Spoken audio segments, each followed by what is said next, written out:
మమ. మమ అన్నది ఒక సంస్కృత పదం. అంటే అర్థం నా యొక్క, నాది అని. ఏదైనా పనిని యథావిధిగా కాకుండా క్లుప్తంగా చేస్తే ఏదో మమ అనిపించాం అనటం మనం తరచూ వింటూ ఉంటాం. ఇది ఎలా వచ్చిందంటే, పెళ్ళిళ్ళు లేక పితృకార్యాలు జరుగుతున్నప్పుడు పురోహితులు చదివే మంత్రాలన్నీ సంస్కృతంలో ఉంటాయి.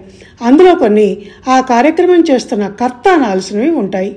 కానీ అతనికి ఆ భాష అర్థం తెలియకపోవచ్చు. శబ్దాలు సంస్కృతం గనక పలకకపోవచ్చు. అలా అని మాట్లాడకుండా కూర్చుంటే ఆ కార్యక్రమ ఫలితం అంతా ఆ పురోహితుడికి దక్కుతుంది కానీ కర్తకు కాదు. అందుకే బ్రాహ్మడు మంత్రమంతా తను చదివి కర్త చేత మమ అనండి అని మమ అనిపిస్తాడు. అంటే నా యొక్క, నాది అని మధ్య మధ్యలో అంటే ఫలితం అతనికి దక్కుతుంది అన్నమాట. అలా వచ్చింది ఈ మమ అనిపించాం అనే పలుకుబడి. ధన్యవాదాలు.